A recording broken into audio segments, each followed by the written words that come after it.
Morning, everyone. This is the Vermont House Committee on Commerce and Economic Development. It is Tuesday, February 11th, 2025 at 9:15 in the morning.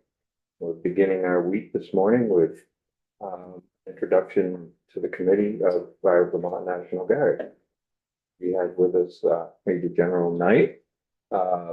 General, thank you for joining us this morning. It's always a good conversation when we have you here.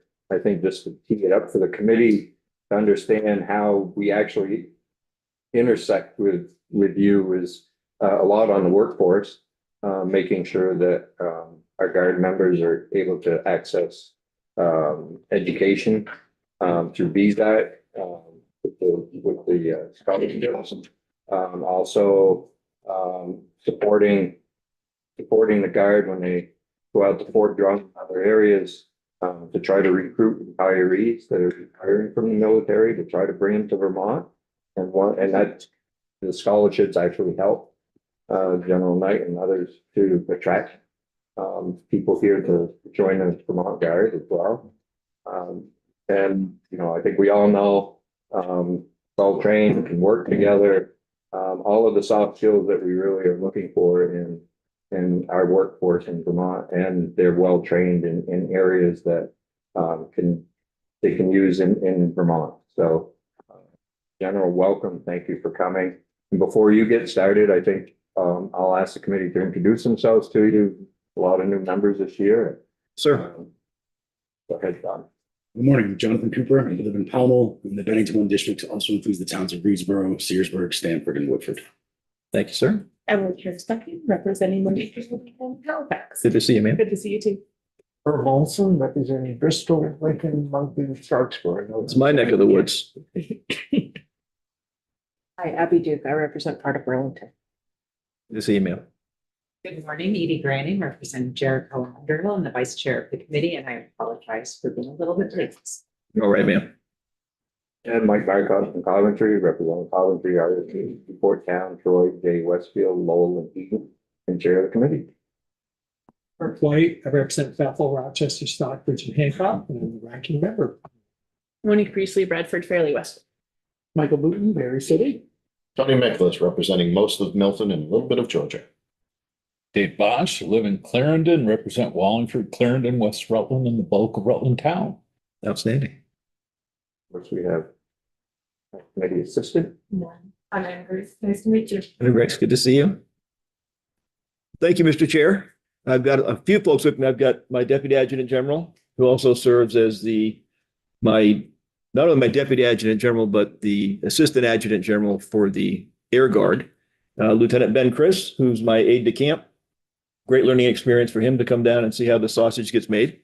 And Joe Brooks, who's actually, this is his second day as my incoming public affairs officer. So we stole him from other federal service. So we'll take it. I'm Greg Knight. I'm Vermont's Adjutant General. March 1st, we'll put 6 years in this job. I have been serving in the military a little over, well, if I think about it, probably nearly as long as Representative Granning has been on the earth, about 42 years. So it's, but for those of you who are new to the legislature, I would tell you that Vermont is unique, remains the only state to legislatively elect the Adjutant General. If you would have asked me about 6 years ago, certainly 5.5 years ago, I would have said, oh, please make an appointment, because it was excruciating. In hindsight, there are things with this process, and there are some folks in government that will probably disagree with me. I talk with my colleagues in other states, and I can put it in perspective for you. In my 6 years in this job across the United States, we've turned over 48 adjutants general. Some states have turned over twice in the time that I've been in this job. And I testified a couple of years ago, then Senate Gov Ops, and they wanted my opinion. And I said, well, I won't give you my opinion. I'll give you a perspective. I can give you the pros and cons of either. If you align it with a judiciary appointment, it's probably easier. But not everybody is going to be as easy to work with as our current governor. And we've seen that across the United States. And Senator Polina asked the question of whether that was politics or personality. And I said, yes.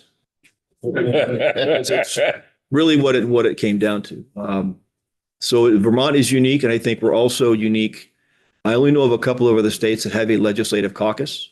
I asked for one about 5.5 years ago.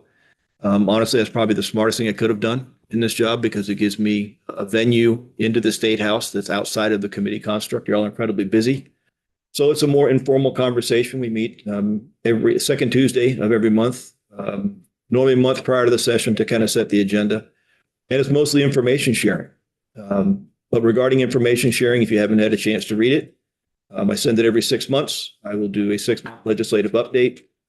Again, you're all incredibly busy. You're probably inundated with emails, as everybody is. I boiled it down to an executive summary, which is 2 pages, and then probably 8 or 10 hyperlinks to all the articles about the Guard in the past 6 months. And if you want additional details, there's another 6 or 8 pages of what the Guard is doing, data, demographics, all the things that you may be interested in. So going back to being unique, having this relationship, to be honest, is the envy of some of our other states. Some of my colleagues are actually quite removed from the governor and certainly removed from the legislature.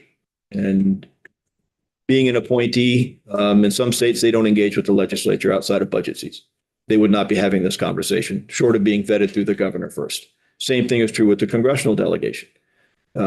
I can reach into any of my congressional delegation, simply send a text and get a pretty quick response on things that are important to the Guard.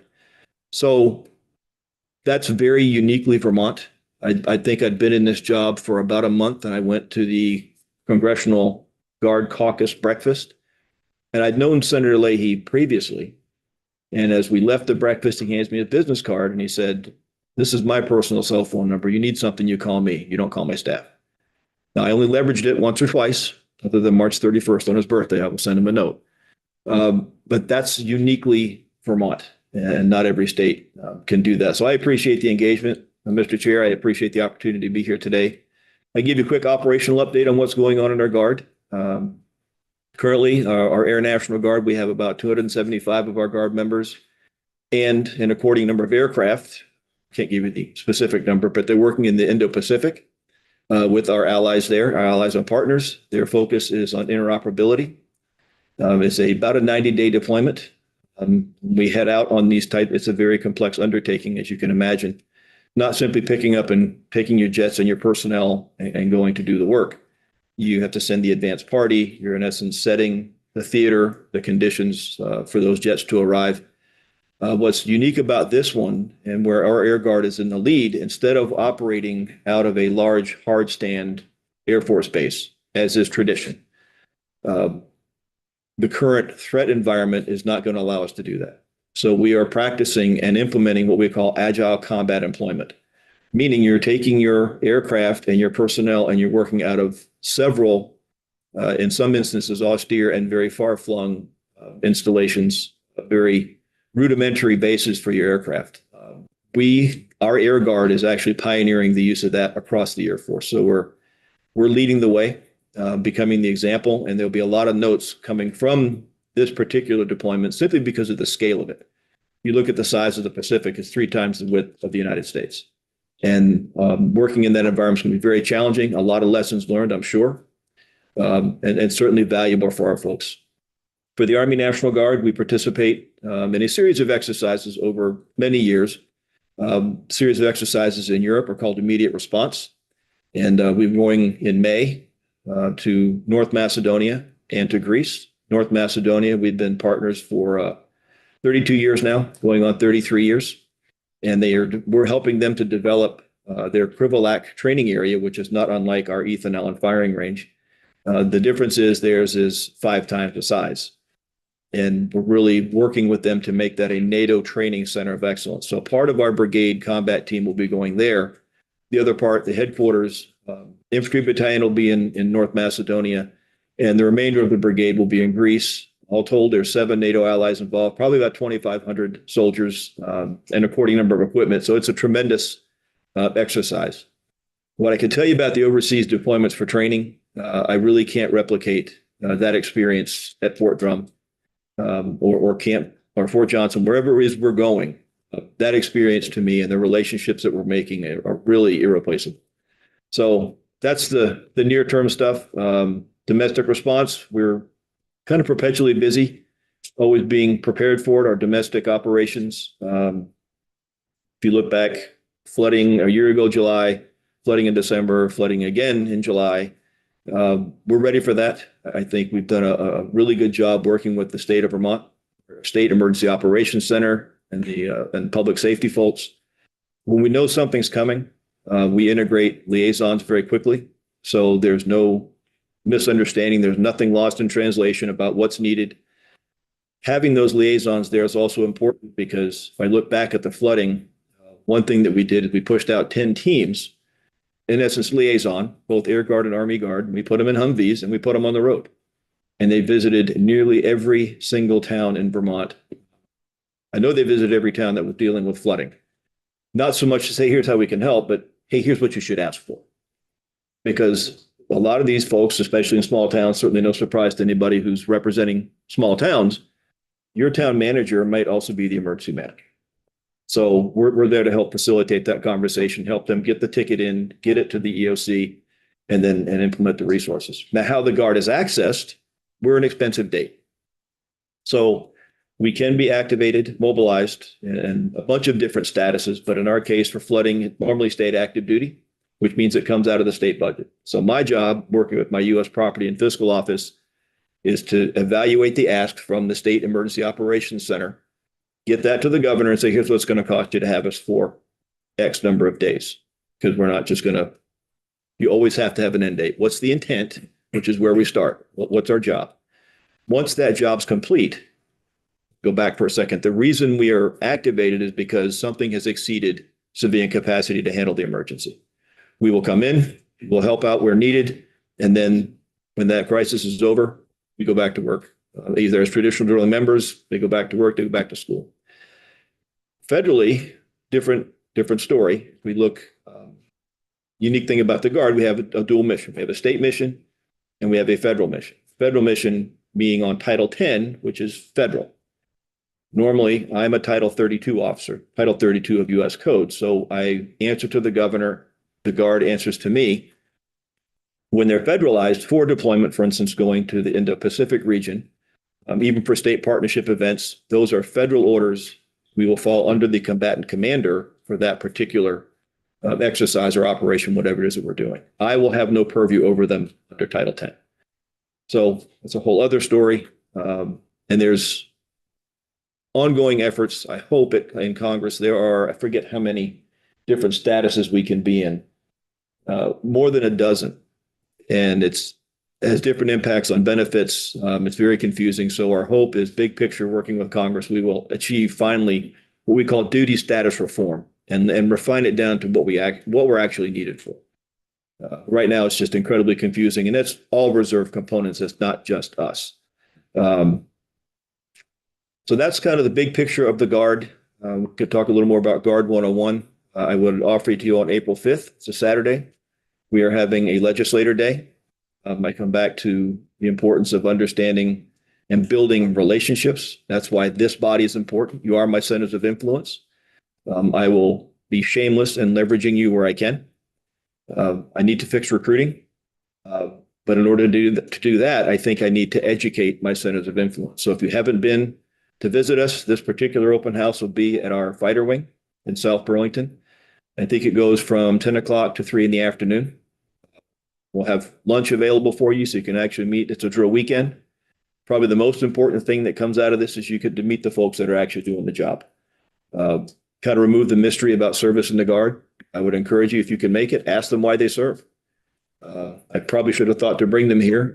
I had two of my newest members, Airman Williams, she came to us from Jamaica, and Specialist Seme, who came to us from Haiti.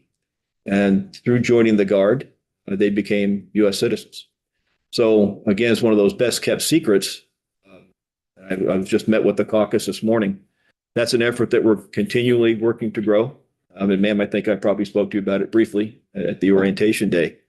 That's a win for us, I think, to have folks that simply want to step up and serve and earn the path to citizenship. So I've seen citizenships, once they join the Guard, they become, let me back up, they have to have a lawful permanent residency. They have to have a green card, the I-551 card. Once they make it through the process and they join the Guard, normally by the completion of their technical skills for the Army, it's our military occupational specialty, or MOS. For the Air Force, it's an Air Force specialty code. But once they are qualified, that results in a citizenship. I've seen it happen as quickly as 90 days. There are some challenges in getting them there. Sometimes there's a language barrier. We're working both locally with the schools and then even within the community that we're building in the Guard. I would use as an example, I have a number of soldiers in our Army Guard from Nepal. And they in turn became the tutors for other folks that are interested.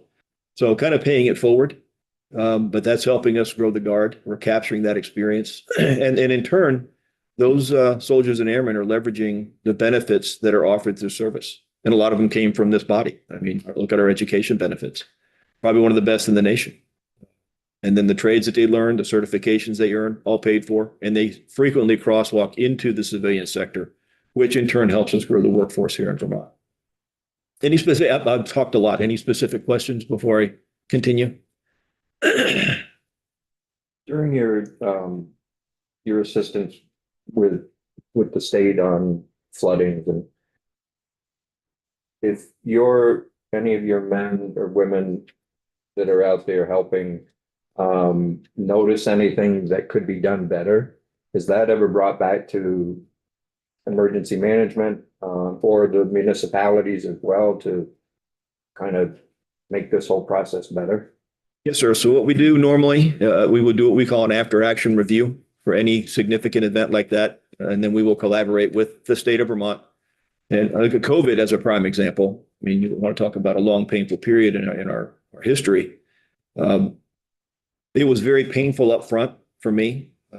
Military, we're very focused. We have a structure. If anybody's been in the military, give me the commander's end state, in this case, the governor. Where do we want to go with this? And then we build the lines of effort, and then we would simply execute the mission. We weren't getting that. What we were getting is that whole sausage making thing. And I finally called Mike Smith at the time, who's former Navy. He knows, like, you are killing me. I can't do this every day. What am I telling my soldiers and airmen? Give me a mission and I will go do it. So that's the kind of thing we talk about at the after action review. And one of the spinoffs of that was actually early on establishing liaison officers to embed, depending on the nature of the call, to make sure that there's no loss in translation. But yes, sir.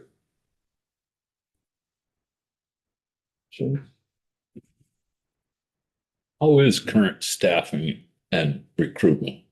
It's tough sledding. I appreciate the question. This is honestly, at this juncture, the one thing that keeps me awake at night.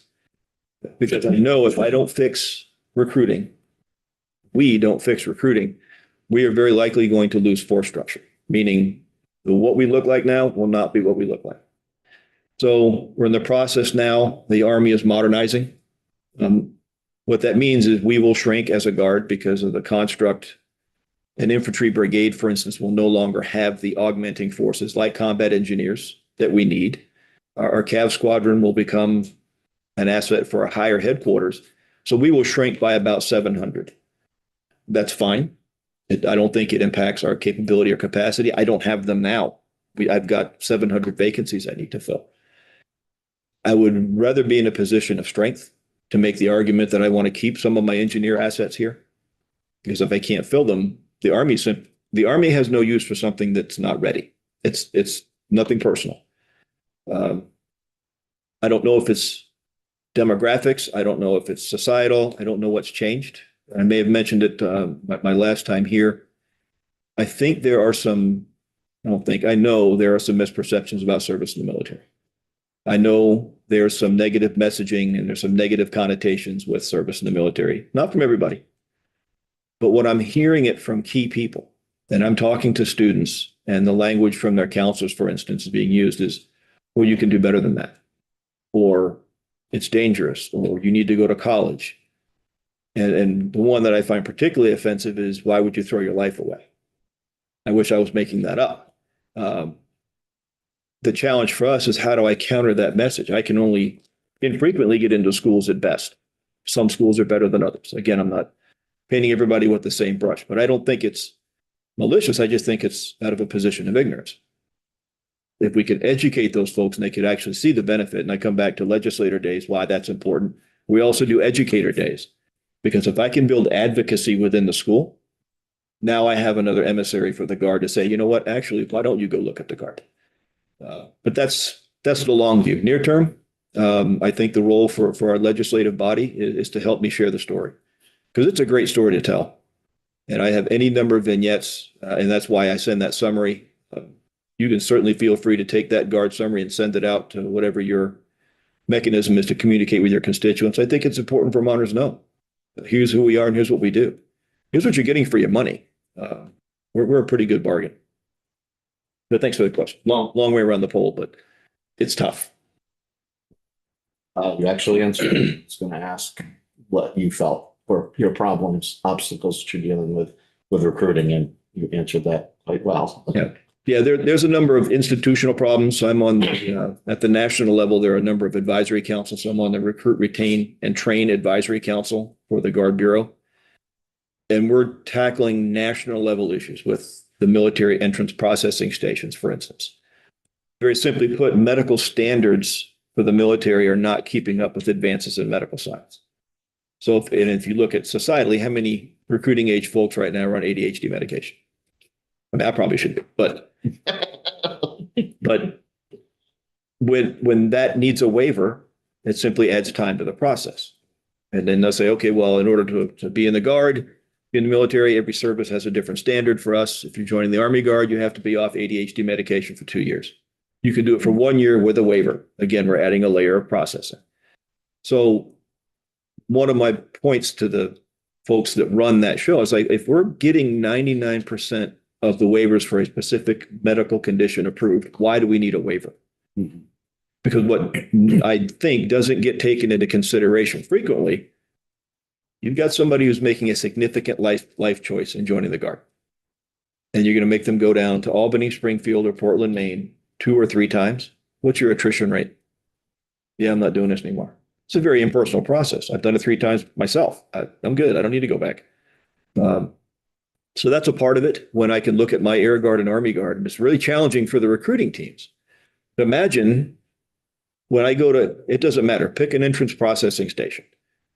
The attrition rate, something requiring a waiver that's either temporary or permanently disqualifying, 56% last month for my Air Guard, 50% for the Army Guard. So if my expectation is for those teams to put 20 people in, they got to bring down 40. Not happening. So it's not just the front end. It's we are the problem. So I've been to all of the Guard locations in Vermont many times. I have one in my district, and I strongly encourage folks to go to these days when they're open. I think they're incredibly helpful. So that's not why I'm speaking. I'm speaking is the other end of the spectrum, the required retirement dates. Is that something that anybody is looking at and pushing on? We work a whole lot longer than we used to. We're healthier longer than we used to be. I'm curious if anybody's, not that I don't want you to be able to retire. I know. I think that's another side of this that I'm wondering if anybody's thinking about. So thank you, ma'am. There are 2 sides to the sword. I am kind of an aberration because I'm an old soldier. Most folks they'll get done at 20 years if they pursue a legacy retirement. Back in the mid 2000s, 2013, I think, Congress passed the law for the blended retirement system, which functions more like a 401k. I think folks are vested at 2 years. The rationale being the vast majority of folks who joined the military left with nothing. Nobody got to 20, very few. So the solution would be the blended retirement system. They're vested, and they could exercise their option at 10 years, and they have something to take with them as a retirement. The downside of that is I think we're just starting to see the tip of that iceberg. People are executing. They are taking that option and saying, okay, I got 10 years in, I got what I need. So it becomes a talent drain for us. But legacy retirement is still a thing. And there's what the blended retirement system does is it pays a mid-career incentive bonus. We do want to keep talent. So there's some incentives there for folks to stay. There are also some positions that have a maximum age. Yes, ma'am. So, and that's all for the military uniform services, actually based on rank. You get your professional military education done. and you'll pick up a service obligation. And normally it's age 60, 62 with a waiver. You become a general officer. I could stay at age 66. Good. But yeah, normally. And then the other part of that is people don't understand in the military, you just can't join and stay. You have to hit your education gates, your professional military education. And that's both enlisted and officer. And you will get to a certain point in either case, whether you're a non-commissioned officer or an officer, if you haven't completed your education, your time will run out. Mandatory removal date for the non-commissioned officer corps in the Army side, it's a retention control point. Hey, congratulations, you made Sergeant First Class and you haven't finished your school, so good luck in retirement. Does that answer your question, man? I think that's the piece that was less clear for me is more clear now. And I'm curious if that's a national thing. It's not a local thing. So it's not really something, but I'm just curious if that's being reviewed as a opportunity when you have fully trained people and are doing a good job and we're saying, yeah, not anymore. We have to bring in a new person. And I'm, that feels to me, with my HR hat on, as a missed opportunity. But there does come a point, for us, it's a matter of talent management. And we do have tools in the Guard, varying tools. We have, for instance, my active duty officer corps, we would do or senior NCOs, we would do what we call an active service management board. The reasons that's healthy is because it cultivates growth and advancement in the organization. And we're not throwing anybody out tomorrow. If they end up being non-selected, they will have a year. And if they are active Guard and Reserve, then they can participate in a skills bridge for 90 days, meaning they can do an internship with a potential employer. So we're allowing people to land on their feet. We're not just saying, thanks, you're done. Also becomes a benefit to the business community, getting good talent into the civilian.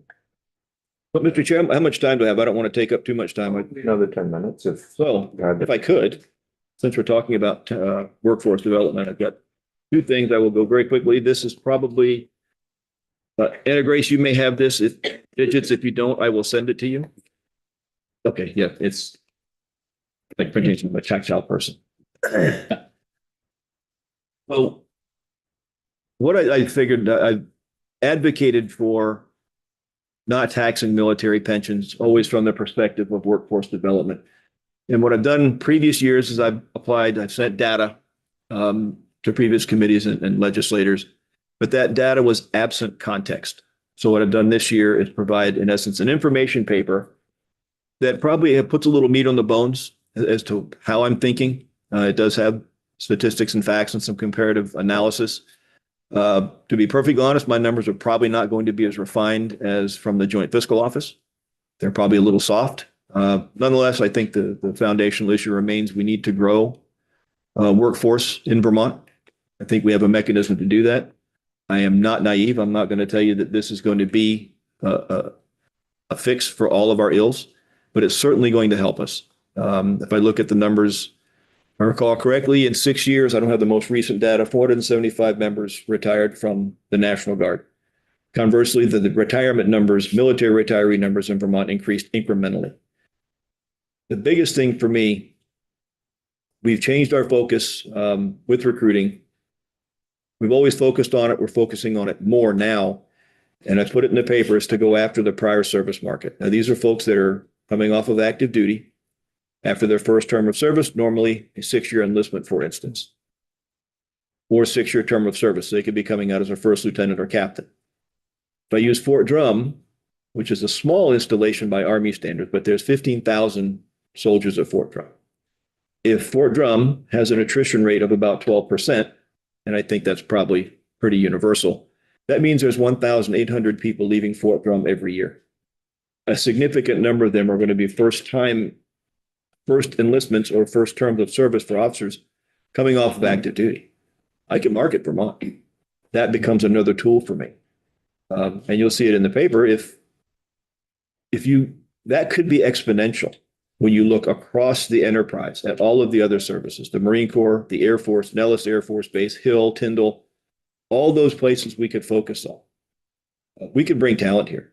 And if you align that effort with, I don't know if I talked about Prime before. So what we've done, I stole a good idea from the Army, because I'll poach. The originally was called the Program for Youth Success, where somebody come up active duty would be entitled to up to 5 interviews with participating employers within this Program for Youth Success. I've talked to employers, why would you wait 6 years for the potential of interviewing somebody? So we made it ours, we stole it, and we opened it to not just the Air Guard, Army Guard, but also the Air Guard. So uniform members, they come back from training, they're coming back to Vermont. Even at the outside, the longest training might be an intel specialist. They're coming back in 10 or 11 months. They're coming back home. We can align that soldier airman with an interview. We have 20 participating employers right now. We have a like number in the queue. We call it the Partnered Recruiting Initiative for Military and Employers. And you know we need an acronym. So we call it PRIME. And we just signed, it was last month, an agreement with UVM PACE. They're to continuing education. They're going to help us market it and really get some traction with this. And one thing that we've done, I talk with my team and I ask the question, why are we just doing this for uniform members? What about spouses? What about working age kids? So now, and internships. So all of that now is inclusive in those agreements with those employers. The end state, my hope is that it becomes mutually beneficial. We will get people who are interested in service in the Guard. They can continue their dual career track with their civilian employer. More importantly, I can take that message and bring it to those prior service folks at those installations. This is a great place to live. We got to give me the tools to get them there. And it's also in the paper. If you look at a timeline for somebody who's old like me, let's say you joined the military at age 18. You did 20. You're still retiring at age 38. You got a whole other career ahead of you. Why would you not come here? And when somebody leaves the military as a traditional retiree, they're going to have their health care if they're smart. They're going to have survivor benefits. They're going to bring all of those tools and skills with them. That work ethic, in most instances, a security clearance. I think Vermont employers would love to see that. We can make it attractive. I just need the tools to do that. Hope that addressed some of the question, Mr. Chair. It's what do you need from us to make that happen? That's what you're. Ideally, Mr. Chair, I'd like to see it get out of committee.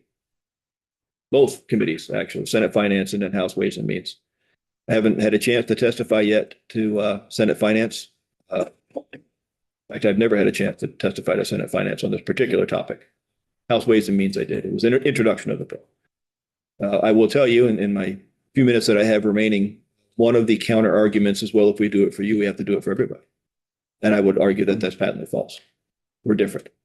I appreciate the service of our first responders, our educators, most certainly, all important work, but we're different. And I would tell you, as a for instance, my Army aviators, the Black Hawk pilots and their crews, those medevac birds, they went to Southwest Asia. They went to Syria. They went to Iraq. 8 different austere locations. And over the course of 2 deployments, years apart, that unit flew over 900 medical evacuation missions. And that was for civilians that were Free Syrian Army. They were gone for a year. They missed graduations, they missed childbirth, they missed birthdays, anniversaries, probably deaths in some instances, because they can't come home. What I can't capture, they can share it if they wanted. Those are combat medics in the back of that aircraft. I don't know what they saw. I do know they brought it home with them. So gritty business, but having a unit that can do that, to fly 900 medical evacuation missions in that environment, incredibly challenging conditions, and not miss a single mission, I think that's deserving of recognition. Why would we not want to keep that talent here? That's just one vignette, one example. You mentioned projected loss of 2.8 million. Is there some analysis? Yeah, I think you foreshadowed that when you're saying you need to work with GFO, but is there any analysis for that to get to that number? And also, is there a bill number that we should know? I think you mentioned that there's. I think it's House Bill 43, sir. But the Joint Fiscal Office numbers, Patrick, don't remember his last name. He briefed House Ways and Means. Their number was North of that, that was probably a number from a couple of years ago Okay. when I first looked at this. Yep. I figure what, do you remember, Hank, what it was? The number a couple of years ago was 2 point, but the one in committee was just under 4 million. Okay. Yeah. Number of co-sponsors. Oh, yeah, and that's, yeah, thank you, Hank. So one other thing that it was noted in the caucus today, there are 21 co-sponsors of the bill in the Senate and 75 in the House. And I don't know if everybody got their name on the bill, but I'm certainly in support of it because I really want to fix recruiting and I want to fix our workforce development problem here. We're with you in that. Any other questions for General Knight? Last thing I would offer, Mr. Chair, is I'm sure there's room on the caucus for anybody who has time and interest. Again, smartest thing he could have done was to ask for a legislative caucus, and now we have the Vermont National Guard and Veterans Caucus. So I think we're one of a handful of states that have that, and it's been remarkably beneficial for us, and I think sharing information and building the collegiality that kind of makes it a pleasure to come here. General, thank you for joining us this morning. Everything you do. And, Sure. And all of your men and women that serve Vermont and serve the nation. Thank you. Thank you, Mr. Chair. Wonderful to see everybody. As always, if I can be of service, don't hesitate to reach out. And I will see you on Thursday.